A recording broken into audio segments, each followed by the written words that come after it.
किसी गांव में विमला नाम की एक बूढ़ी औरत थी। वो अपनी गांव की सहेलियों के साथ किटी पार्टी कर रही थी। आजकल के लड़के लड़कियों का चक्कर मुझे बिल्कुल समझ नहीं आता। जिसे देखो वही लव मैरिज कर रहा है।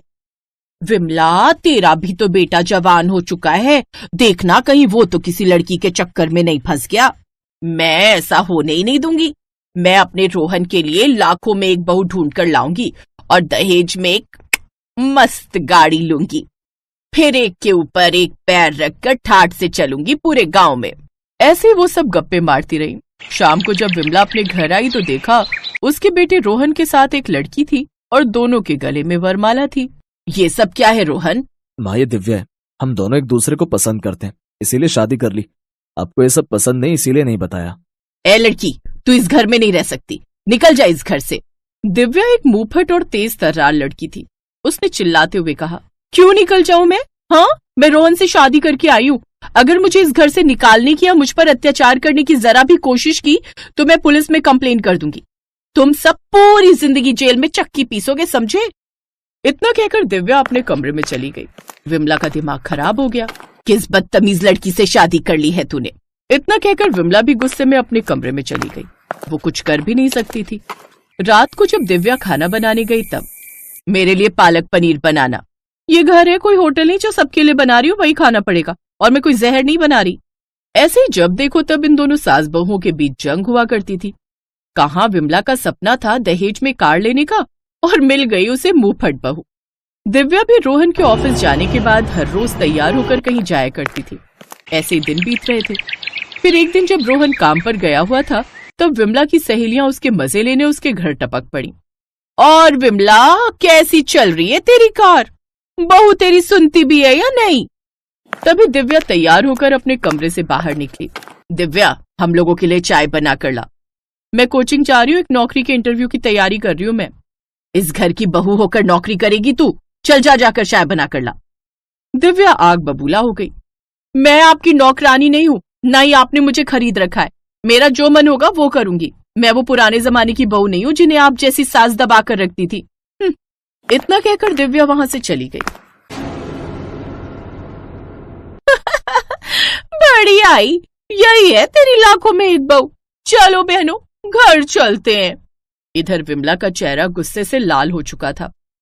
किस्मत ही खराब है मेरी, जैसा सोचा था वैसा कुछ भी नहीं हुआ। ना ही दहेज में गाड़ी मिली और ना ही पैसे। क्या फायदा हुआ शादी करने का? इस चुड़ैल को तो इस घर से निकालना ही होगा। अगले दिन रोहन के काम पर जाने के बाद विमला गांव में किसी पंडित जी से मिली।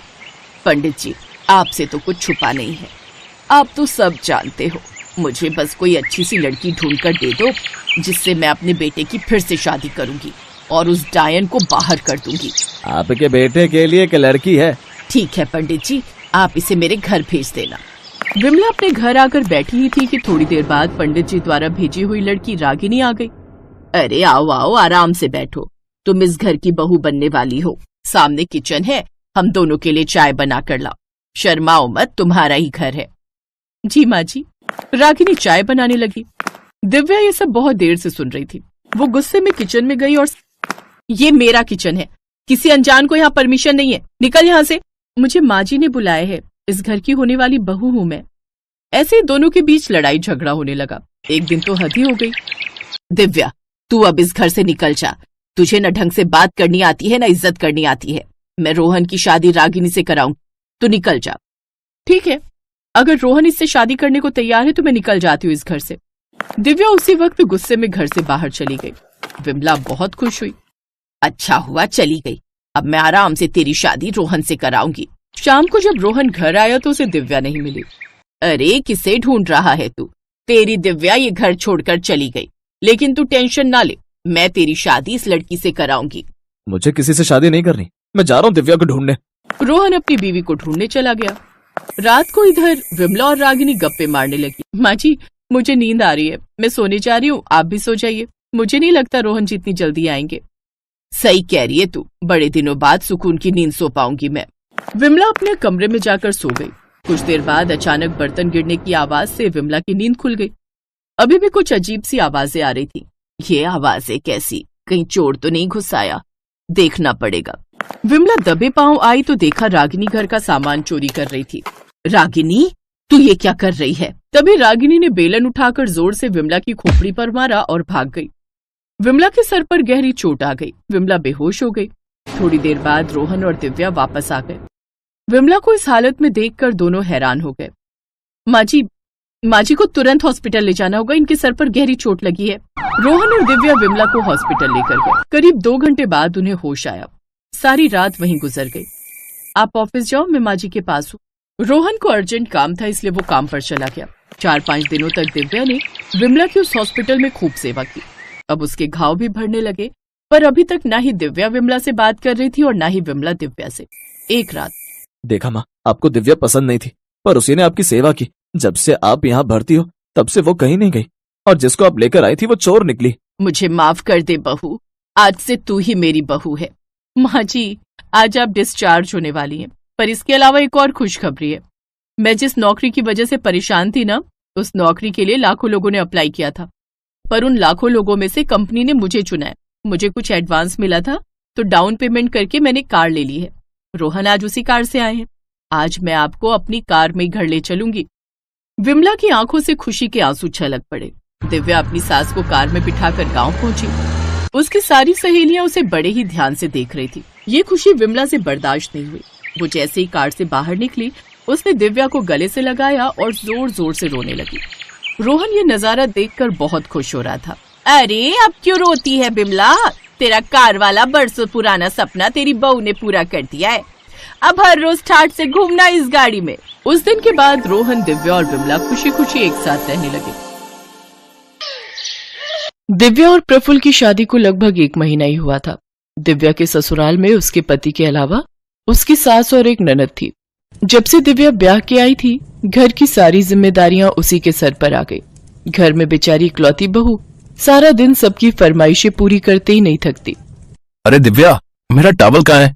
जल्दी दो, मुझे नहाने जाना है। हाँ, ये लीजिए, सामने ही तो रखा था। बहू, अरे ओ बहू, अरे कहाँ रह गई? चाय आज ही मिल जाएगी या कल तक का इंतजार करूं? जी लाई, सारा दिन बस ये करो वो करो।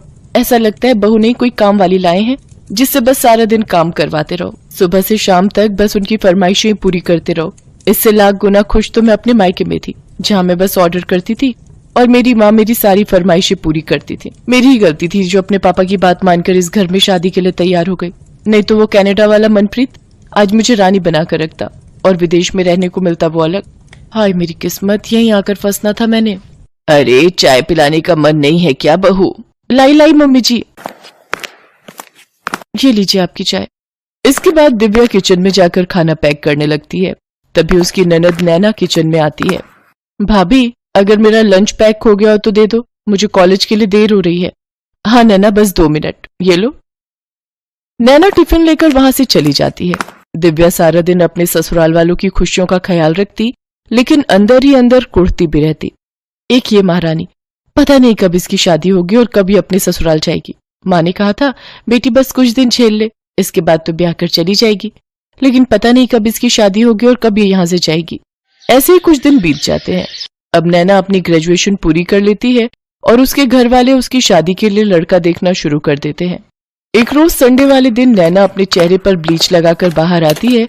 तभी उसकी माँ कमला उससे कहती है, वाह मेरी रानी बिटिया, अपना कितना ध्यान रखती है। बस अपने चेहरे को ऐसे ही चमकाती रहे, फिर देख तेरी माँ तेरे लिए क्या राजकुमार ढूंढ कर लाएगी। राजकुमार? आगे चलकर इसने भी मेरी तरह काम वाली ही बनना है। वैसे आशा बहन ने अपनी नैना के लिए एक बढ़िया रिश्ता बताया है। परसों लड़के वाले इसे देखने आ रहे हैं। क्या सच में माँ? मेरी छोटी सी बहन कब इतनी बड़ी हो गई, पता ही नहीं चला। लड़के वाले? अरे वाह, ये तो बहुत अच्छी बात है। अब नैना की शादी हो जाएगी। चलो अच्छा है, कम से कम इससे जान तो छूटेगी और मेरा काम तो कम होगा। कुछ देर बाद नैना अपना चेहरा धोकर आती है तो उसके चेहरे पर लाल रंग के बड़े बड़े धब्बे उभर आते हैं। वो जोर से चिल्लाते हुए बाथरूम से बाहर आती है। ओ नो, ये मेरा चेहरा, ये मेरे चेहरे को क्या हो गया? सत्यानाश, परसों तुझे देखने लड़के वाले आ रहे हैं और तू है कि अपना पूरा चेहरा जलाकर बैठ गई। अरे लड़के वाले तुझे ऐसे देखेंगे तो झट से ना कर देंगे। ओ गॉड, अब क्या करें? आप टेंशन मत लीजिए, ये जरूर इसे ब्लीच से एलर्जी हुई होगी मैं अभी इसके चेहरे पर मुल्तानी मिट्टी लगा देती हूँ, साथ ही बर्फ से सिकाई कर देती हूँ, कल तक ठीक हो जाएगा। इसके बाद दिव्या मुल्तानी मिट्टी का पैक बनाकर नैना के चेहरे पर लगा देती है।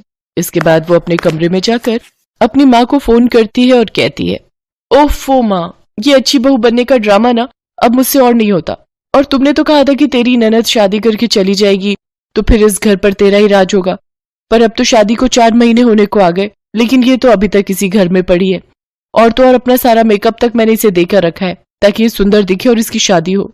हाय, मेरी नाजुक बच्ची को वहां जाकर कितना काम करना पड़ रहा है। तू चिंता मत कर, तेरी ननद की शादी हो जाएगी तो फिर तो तेरा ही तेरा राज है उस घर पर। अच्छा माँ, अब मैं फोन रखती हूँ और जरा देख कर आती हूँ उस महारानी का चेहरा ठीक हुआ भी या नहीं। दिव्या जाकर देखती है तो नैना का चेहरा पूरी तरह ठीक हो चुका होता है। थैंक यू भाभी, आपके हाथों में तो जादू है जादू। हाँ हाँ मेरी प्यारी ननद, अब तुम देखना मैं तुम्हें परसों कैसे तैयार करती हूँ। जब लड़के वाले आएंगे तो वो सब तुम्हें देखते ही रह जाएंगे। और आखिर वो दिन भी आ जाता है जिस दिन लड़के वाले नैना को देखने आते हैं। उस दिन दिव्या सुबह तड़के उठकर ही घर की साफ सफाई में लग जाती है। रामू, जल्दी से सभी पर्दे, बेडशीट और सोफा कवर, टेबल कवर बदल दो। और हाँ, इसके बाद सभी खिड़कियां दरवाजे अच्छे से साफ कर दीजिए और घर में एक भी जाला नहीं दिखना चाहिए। उसकी आवाज सुनकर सभी घर वाले भी उठ जाते। दिव्या, तुम इतनी सुबह सुबह क्यों उठ गई और ये कारखाने से रामू को क्यों बुला लिया? देखिए जी, आज मेरी इकलौती ननद को लड़के वाले देखने आ रहे हैं तो उनकी खातिरदारी में कोई कमी ना रह जाए, इसलिए रामू को भी अपनी हेल्प के लिए बुला लिया। और आज रामू किचन में भी मेरी मदद करेगा तो आज सारा दिन वो यहीं रहेगा। सचमुच बड़े ही भाग्यशाली हैं हम बहू, जो तुम इस घर में आई। सच में भाभी, भाभी हो तो आपके जैसी। अरे नैना, तुम क्यों इतनी जल्दी उठ गई? तुम अपनी नींद पूरी लो, तभी तो फ्रेश रहोगी और तभी तो चेहरे पर रौनक आएगी। सारा काम मैं खुद देख लूंगी। सारा काम निपटाकर दिव्या नैना को अपनी अच्छी सी साड़ी पहनाकर और उसका मेकअप करके तैयार कर देती है। साथ ही उसे अच्छे से सब समझा देती है कि किस सवाल का क्या जवाब देना है। दिन के समय लड़के वाले आ जाते हैं। दिव्या उनके सामने खाना परोसते हुए कहती है, ये लीजिए, ये सब नैना दीदी ने अपने हाथों से बनाए हैं। बहुत ही टैलेंटेड है ये। सुबह 5 बजे से उठकर तैयारियों में लगी हुई थी। खाना तो क्या लाजवाब बनाती है। अब सचमुच खाना तो बहुत ही अच्छा बना है भाई। अच्छा नैना, अपने बारे में कुछ बताइए, आपको क्या पसंद है और क्या नहीं? इसके बाद नैना वही बोलती है जो दिव्या ने उसे कहा होता है। जी, जो मेरे मायके वालों को पसंद है वो हर चीज मुझे पसंद है, और शादी के बाद मेरे ससुराल वालों को जो पसंद होगा वही मेरी पसंद होगी। सचमुच क्या संस्कार हैं भाई। इसके बाद लड़के वाले रिश्ता पक्का करके चले जाते हैं। दिव्या अपने कमरे में जाकर अपनी माँ को फोन मिलाती है। मम्मी, फाइनली रिश्ता पक्का हो गया। हाश, सचमुच बड़ी संतुष्टि मिली आज। इसके बाद दिव्या अपने पंडित को पैसे देकर इसी महीने में मुहूर्त निकालने को कहती है। पंडित बिल्कुल वैसे ही करता है।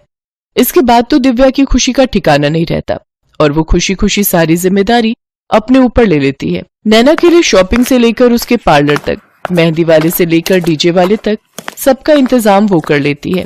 दिव्या उस दिन बहुत खुश थी। वो हर जगह अपनी ननद के साथ थी। अगली सुबह नैना की विदाई हो जाती है। नैना की शादी के 2 दिन बाद दिव्या काफी उदास अपने कमरे में बैठी थी।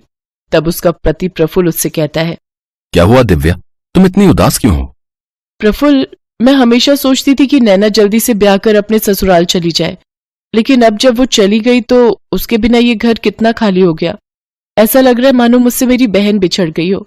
इसके बाद प्रफुल्ल हंसते हुए उसे गले लगा लेता है। वो कहते हैं ना कि किसी की अहमियत उसके जाने के बाद ही पता चलती है। दिव्या के साथ भी कुछ ऐसा ही हुआ। नैना की शादी के बाद उसे अपनी ननद की अहमियत समझ में आई। इस वीडियो को लाइक करें, हमारे चैनल को सब्सक्राइब करें, बेल आइकन जरूर प्रेस करें हमारी न्यू वीडियो सबसे पहले देखने के लिए।